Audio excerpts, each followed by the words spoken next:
So I wanted to cover something today that I know is maybe a little different than what I've often covered, but I think it's applicable to all of us and to all of our young people because it is important that we view things in a way that I think will be helpful to us individually as well as collectively as a group.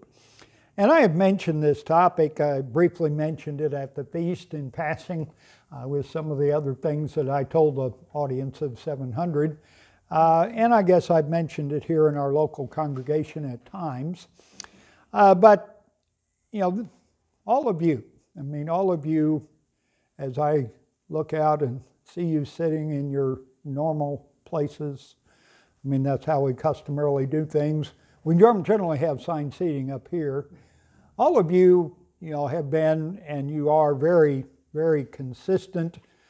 You most of the time are able to be here at church.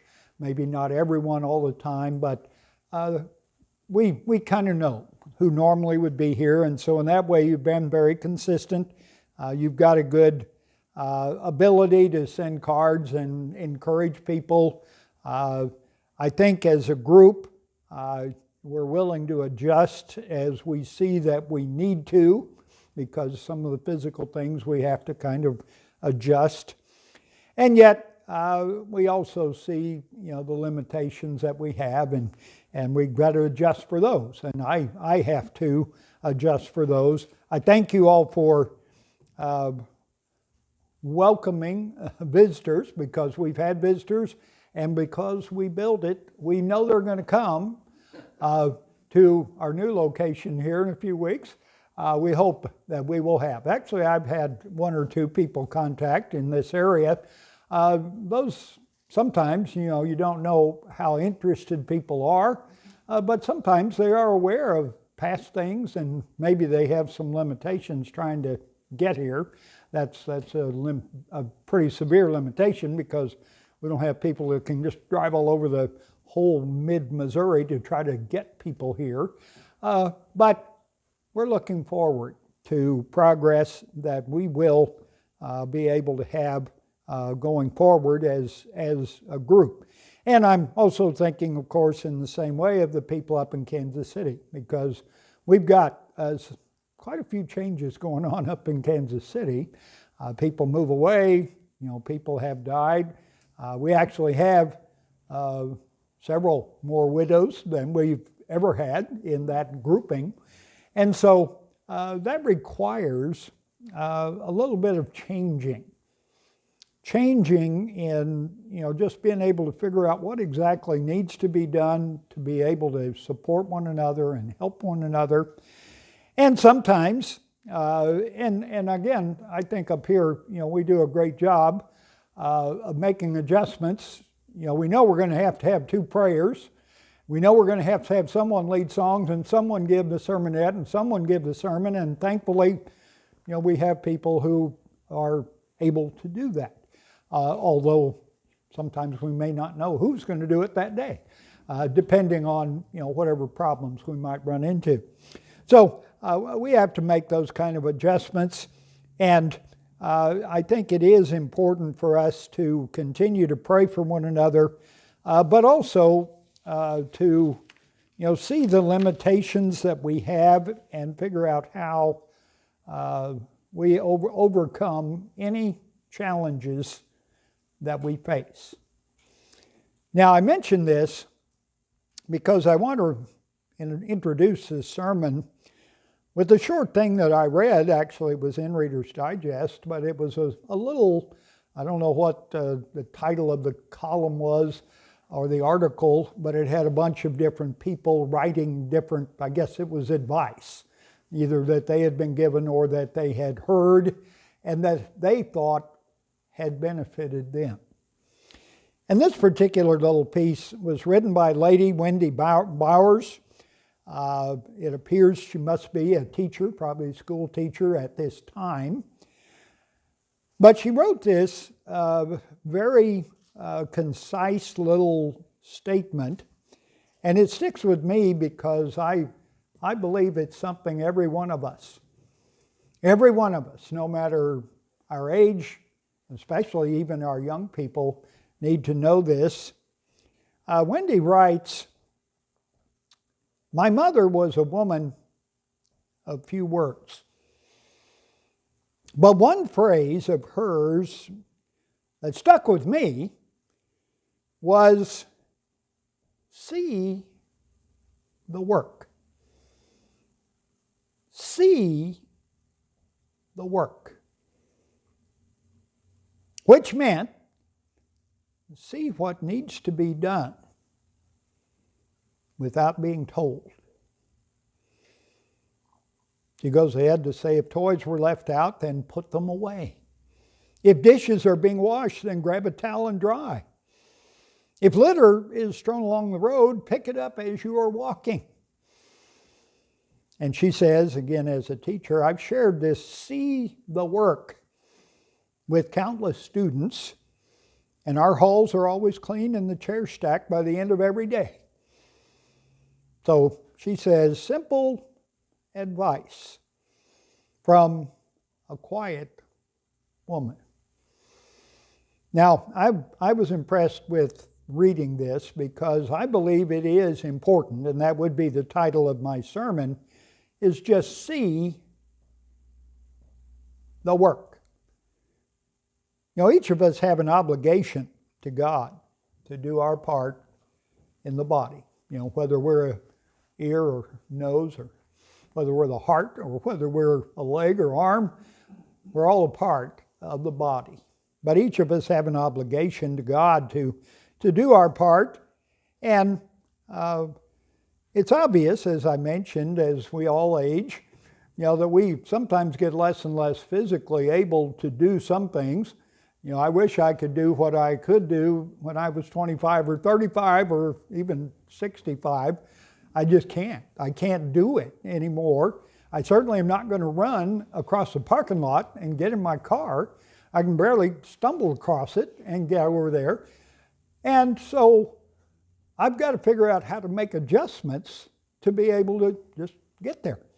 It's not that I can't get there. I can get there. It's just going to take a little longer. I'm going to have to spend a little more time, and I think many of you know exactly what I'm talking about. But each of us, regardless of who we are. Now, Josie's the oldest member here, I believe. Floyd. Oh, Floyd would be, okay. Oh, well, Josie did not want to take credit for that. Okay, Mr. Smith is older. Anyway, you know, as we're older, you know, we realize there are less things that we maybe, if not should do, but maybe will be able to do that we could have done earlier. And everyone has that kind of adjusting to do. But each one of us need to do what we can to build up the body. That's what all of us have to see. The young, old, even our teenagers here. Faith's almost a teenager, pretty close, or will be. I guess Jack's already, he's a walking teenager. Mac's getting to be a college student, or closer to it. Parents are alarmed, I'm sure, because, you know, these were little kids not very long ago, and now quite a bit bigger, growing. But see, each one of us, now I think about this whole idea that this lady expressed, see the work. And then, meaning, you know, see what needs to be done without having to be told every single thing that maybe it's obvious, you know, should be taken care of. You know, I think about this in terms of ball games and team sports. I've done a lot of that in my life. I grew up playing basketball and baseball and know a lot about volleyball and some of the other team sports. And another thing that my coaches would always tell me, no matter where I might have been on any one of the teams, and certainly what I wanted to tell others if I was coaching a team, you got to have your head in the game. You got to have, whether you are one of the, if we use a basketball team, 5 players are usually out there playing offense and defense, that kind of goes back and forth in that kind of game. But then you usually have 5 more or 7 more, who are watching from the bench. Now, if they understand I need to have my head in the game, then they are watching. They know what's going on. They know what the score is.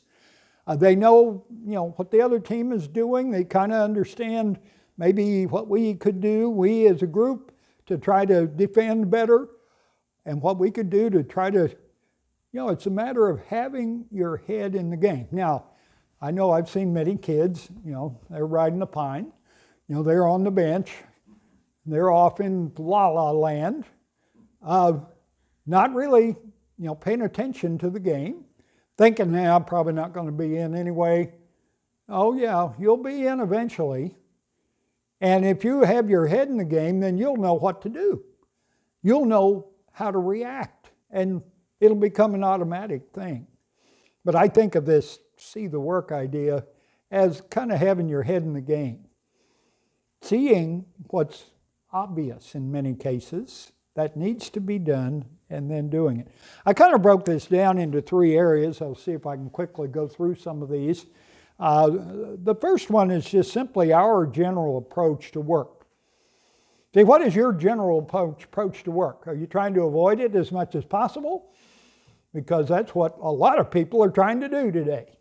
Unfortunately, we have developed a culture where people, if they can get out of doing anything of any kind, they'll do it.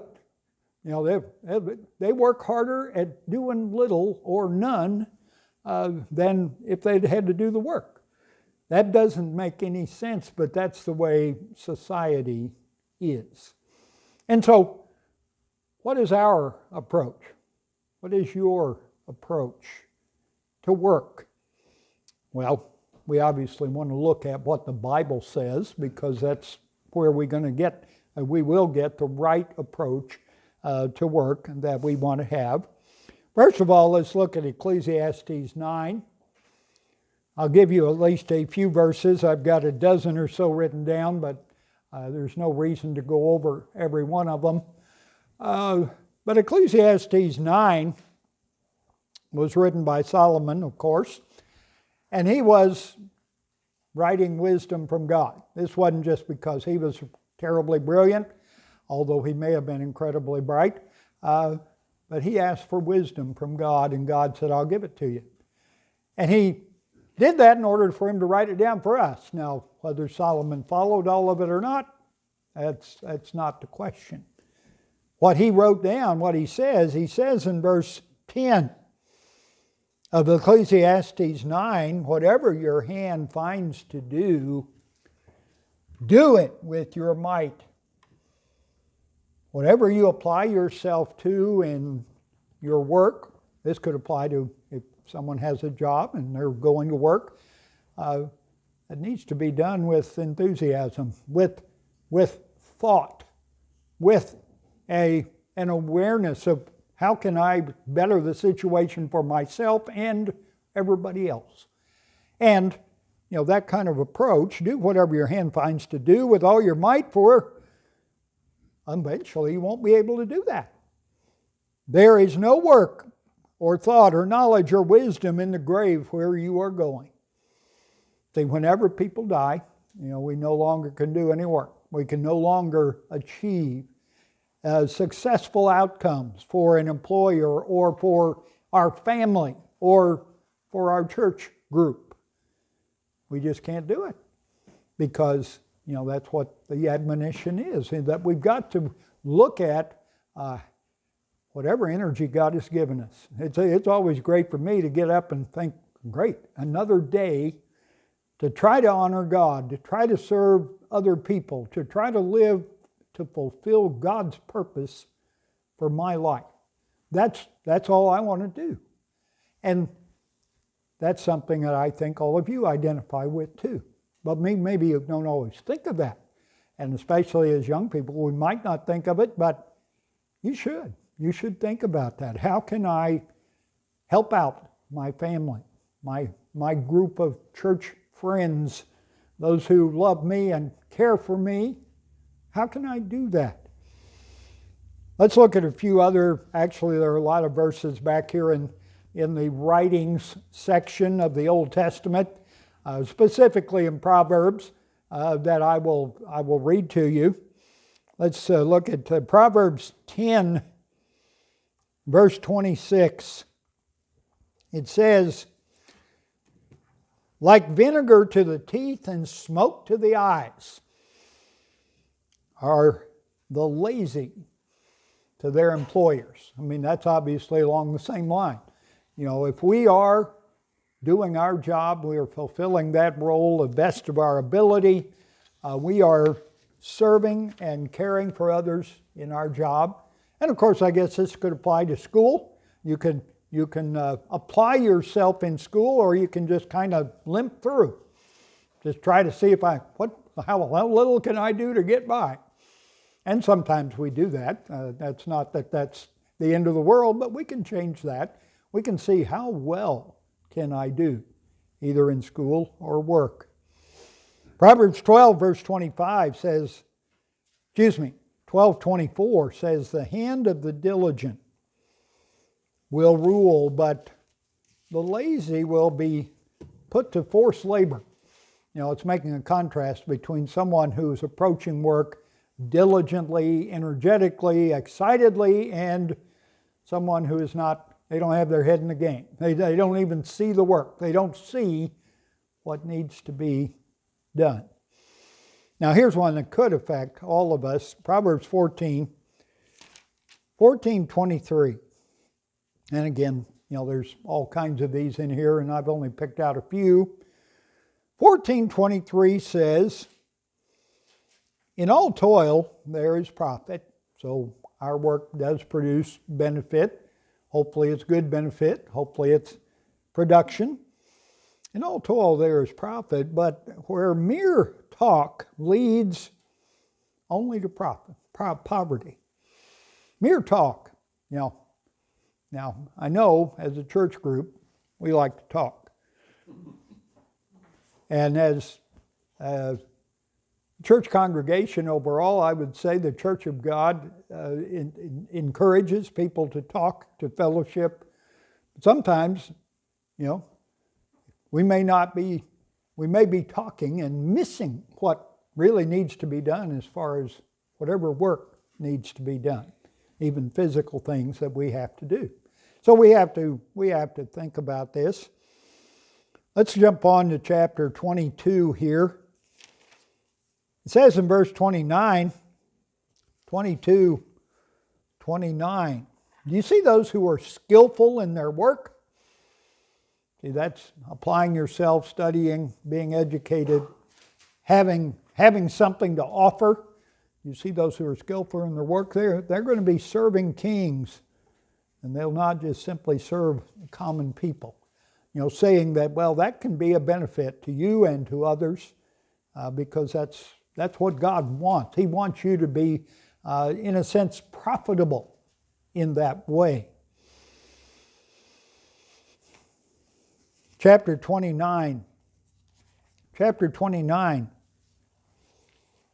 It says when the righteous are in authority, in verse 2, 29:2, when the righteous are in authority, the people rejoice, but when the wicked rule, the people groan.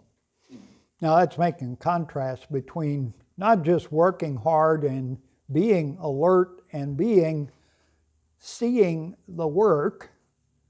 It's not just doing that, it's doing it in the right way. Righteous rulership. You don't really see that in this world today very much. You see rulership that is mostly making people groan. You see oppressive rulership in a lot of parts of the world. And even here in the United States, sometimes we see what appears to be just pretty clueless decisions being made that are undermining even the foundation of having effective work. So when the righteous are in authority, the people rejoice, but when the wicked rule, the people groan. And finally in verse 7, drop down a few verses here, 29 verse 7, the righteous, they know the rights of the poor, but the wicked have no such understanding. See, that again is seeing, well, someone who may need help, someone who may need encouragement, someone who may need to be lifted up, may have limitations that we don't have. I mean, the righteous are going to know the rights of the poor. They're going to know, well, God says, I want you to be concerned about others. So all of those kind of tie together into what is our general outlook on work. And again, there are many other verses that could be used to discuss this. I think another way that we can look at work is simply, all of us know that the church has a job. We call it the work, the work of the church. The job of the church is, of course, to preach the gospel of the kingdom to the world as a witness, and then the end is going to come. I mean, clearly that is the overriding Great Commission that God has given the church. So collectively, any one of us who identify with the church need to identify with that work. That's kind of a different emphasis on work. But I do want us to see here in John chapter 4, this is what Jesus did. And of course, this is clearly following his example. John chapter 4, Jesus was talking to the lady at the well, the Samaritan woman. And the disciples came back after finding some food and wonder, how come he's not hungry? But he says the disciples in verse 33 said to one another, surely someone's brought him something to eat? And Jesus explained to them, well, this is not really my focus. My focus is not what I'm going to eat next. Sometimes that's our focus, what are we going to eat next? And that's okay because we have to eat and we do need to be fed. But if that overrides everything else, that isn't what Jesus did. He said, my food is to do the will of him who sent me and to complete his work, to complete the job, complete the work that he had been given. Now clearly his job was different than all the rest of us, even though it is an example. His work was to finish the task of proclaiming the gospel of the kingdom, of setting up the way the church would be kind of initially organized and teaching disciples and apostles and then directing them going forward. But what he was talking about was, I've got a short period of time here on earth and I'm going to complete the job. I'm going to give myself as a sacrifice for sin. And of course he was going to lay down his life in that way. But that was the work he had to do. And we follow that, at least in pattern, laying down our lives to achieve the work that God has given the church as a whole to do. So we have to ask then, how is our devotion to the work of the church? Do we see that? We don't have a lot of maybe ability to influence. What is the work going to do? We had mentioned, 2 witnesses are going to be quite impressive. You read about what little we know about them, they're going to get worldwide attention. Will the church get worldwide attention before that? Well, maybe. We don't know. And we don't have a way to even gauge that, but we do have a responsibility in being devoted to the work that the church has. And so I think you could tie this together with what we read in James chapter 2. James 2, this is a section of Scripture that could be applied in many different ways.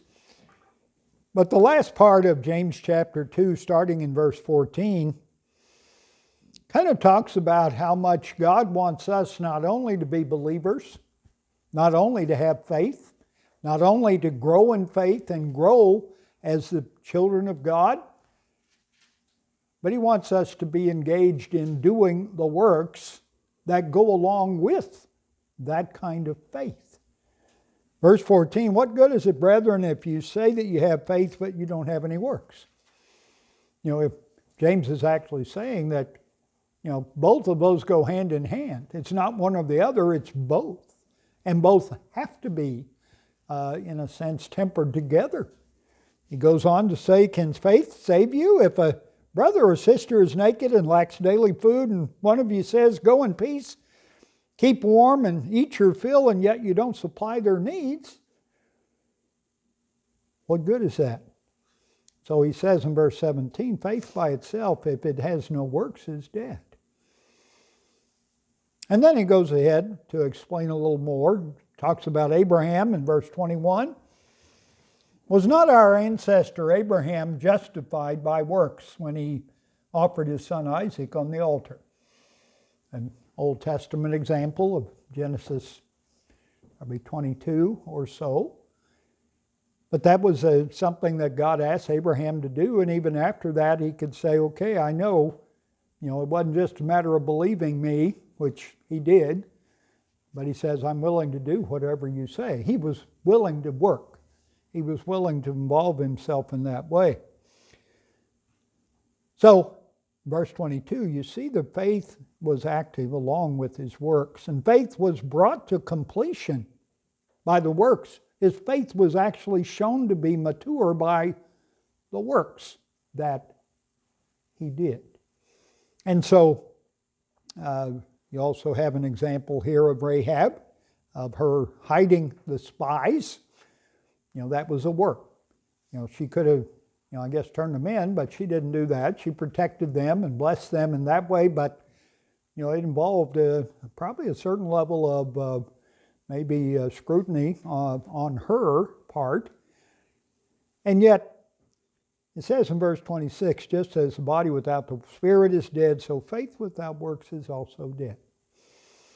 And so, we want to have the type of devotion toward the work that the church is doing, and I believe we certainly do. We take up offerings every holy day. All of us understand that we tithe. We tithe first tithe, and we tithe a second tithe that we save for the festival, and we're able to go and do what God tells us to do. We have a responsibility in that way, and I think we accept that and take that responsibility seriously. But that's just another way, and one way we often talk about it, of the work. What work do I need to see? Well, I need to see I have a part in the greatest work on earth. If you listen to the television, they can promote stuff all day and all night that is just creating chaos around the world. Reporting on chaos around the world. The warfare here, shootings there, all that. That's not very comforting and encouraging. But there's a lot to be comforted by seeing that, a kingdom is coming where they are not for war, they are for peace, as it says in Psalm 120 or 122. There's a verse there. I'll try to find that quickly for you. 120, probably, no, it is 120, verse 7. David says, I'm for peace when I speak, but they are for war. That's what the world is based in. Power, influence, oppression, often by violence. That's just the way that Satan has injected himself into this world and into the minds of the people in this world. So we want to have a devotion to the work that God has called the church to do and that we are a part of. And then finally, the third thing, we have a recognition of our need to accept a personal responsibility towards serving one another, serving our brethren. In James 4, verse 17, it gives a definition of sin. Now, there are other different verses. There are about 4 or 5 or 6 different clear statements as so-and-so is sin. And one of them that we're very familiar with is the wages of sin is death, but also, what the transgression of the law is sin. So this is a definition of sin. But here in James 4, it says in verse 17, anyone who knows the right thing to do, but then fails to do it, commits sin. See, that's not a sin of commission. That's a sin of omission. We know what to do, we know the right thing to do, and it does tie together with see the work. Do what God asks or what is obvious that needs to be done in serving others. Do that without having to be made to do it. That's the whole thing. But we have a responsibility toward one another to be encouraging, to be uplifting. In Philippians 2, let's look at what Paul said about Timothy. This would be a pretty good report if it were said about us. Philippians chapter 2, starting in verse 19. Philippians 2, verse 19. He said, I hope in the Lord Jesus to send Timothy to you pretty soon, so that I may be cheered by news of you. He wanted to be uplifted. He said, I hope I can hear some good news that he can bring. And he says about Timothy, I have no one like him who will be genuinely concerned for your welfare. All of them seek their own interest, not those of Jesus Christ. That was talking about a pretty selfless attitude that Timothy must have had. Timothy, was a younger man and became a younger minister. He was given instruction directly by God through Paul in this case, because Paul wrote a couple of letters to him, and I'm sure taught him personally many other things. But he said, I don't have anybody like him. I don't have anybody like him who is genuinely concerned about your welfare. All of them seek their own interest, not those of Jesus Christ. Now we have to all say, yeah, I seek my own interest sometimes. And that's probably unavoidable.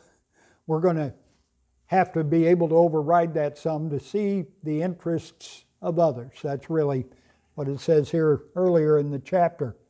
Let each one of you, in verse 4, look not to your own interest, but also to the interest of others.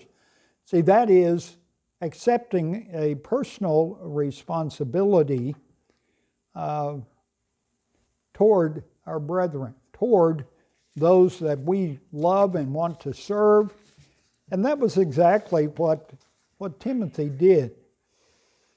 He says, but Timothy's worth, in verse 22, you know how that like a son with a father, he has served with me in the work of the gospel.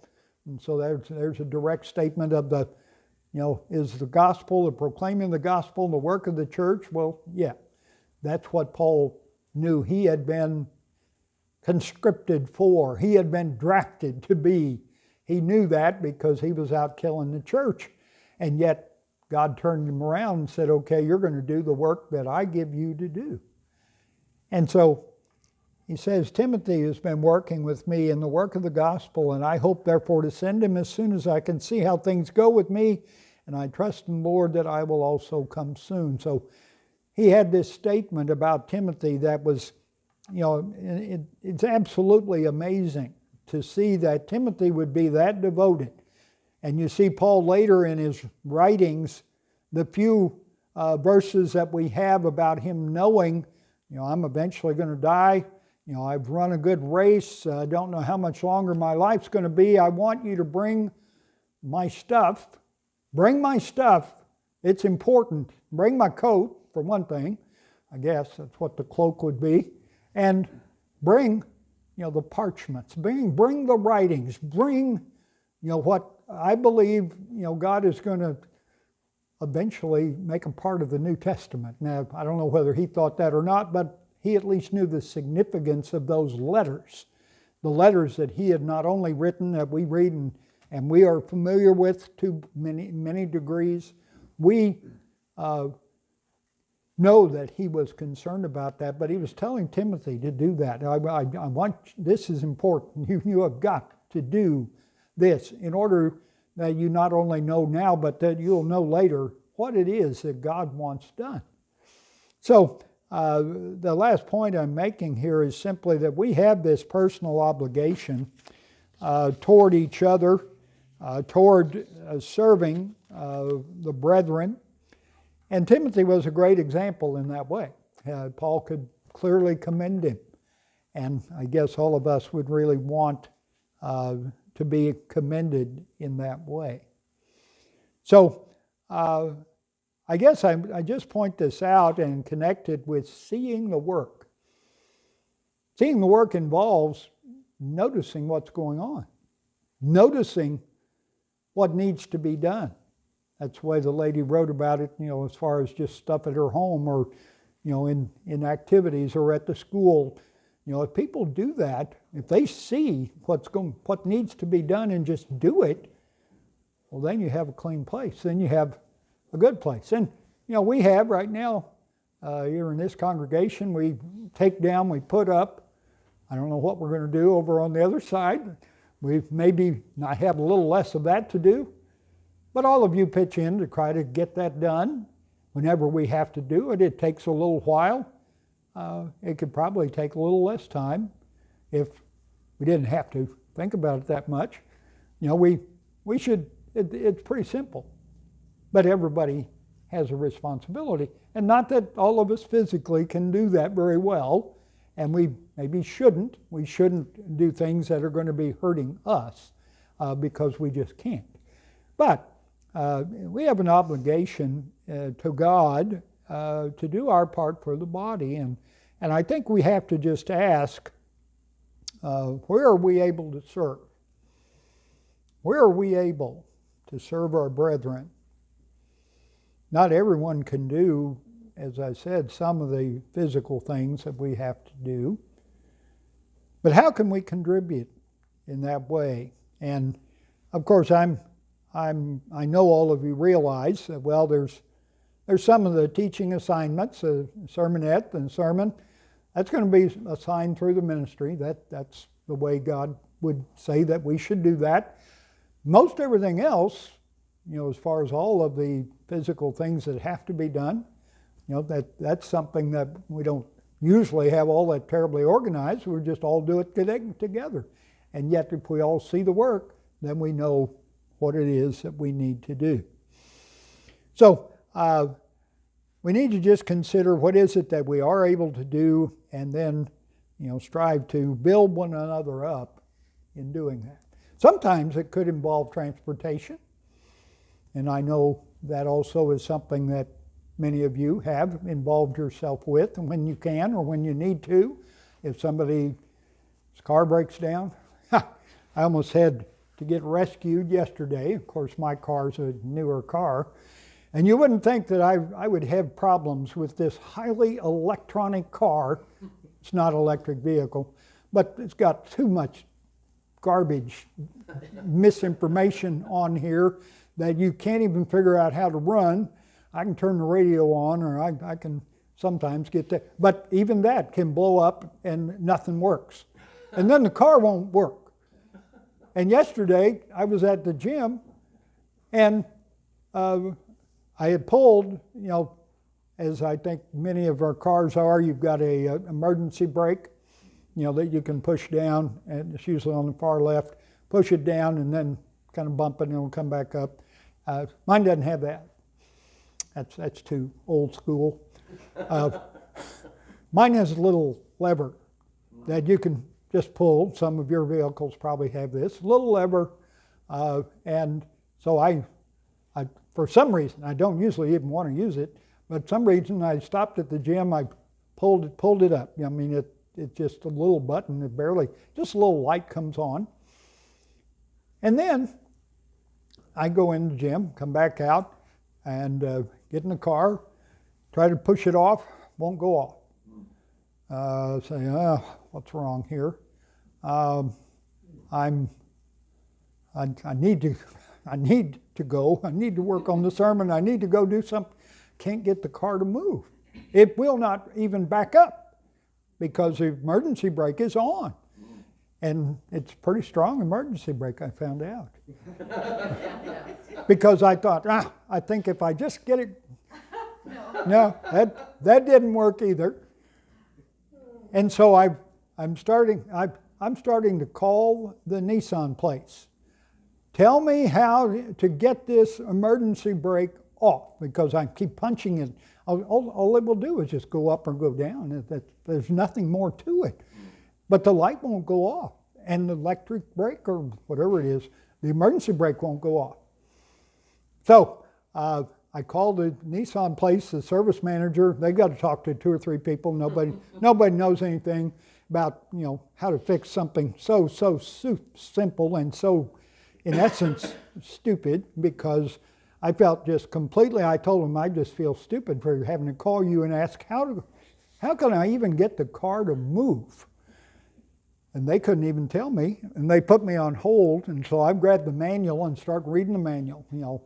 14 pages on this little brake and a bunch of diagrams that didn't apply and a lot of stuff, and I found right down at the very end, it says, okay, you have to be sitting in the car, you have to turn the car on, you have to push the button down with the seat belt fastened. I'm not even moving. I'm sitting here in the parking lot. So I figured it out, and I felt very good about telling the service manager, that's what you got to know, because he says, well, I feel pretty stupid too, because I couldn't figure it out. I'm not sure what that had to do with this, but it's what I happened to think of at the time. Anyway, we want to do what we can to help other people and do the job that God has given us. So I only mention these things because I would say, we do a good job with this, but we want to be reminded that this is important. We've got a very good parable that we'll conclude with here in Luke 17. Luke 17 is the parable of the unprofitable servants. Parable of the unprofitable servants, verse 7. Who among you would say to your servant or slave who's just come in from plowing or tending the sheep, come here at once and take your place at the table? Would you not rather say, well, prepare supper, the servant is supposed to do that, put on your apron, serve me while I eat, and later you can eat and drink.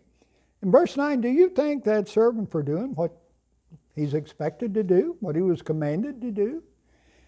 And he says, you also, in verse 10, when you have done all that you have been ordered to do, all that you're expected to do, maybe what all your job description would be as far as if you had a job and what you were supposed to do. If you've done all of that, say that we're an unprofitable servant if we've done only what we ought to have done anyway. I think that's a parable that we should think about, that, well, there's probably more that we could even do. And our young people can do this too. This is not just for all of us older folks. This is for all of us as we learn how it is that God views work. In general, in connection with the work that the church does, and in connection with our responsibility to one another. because that endears us to one another. That draws us closer together whenever we work together, and whenever we do this, our congregations can grow and they can thrive because of what? We see the work.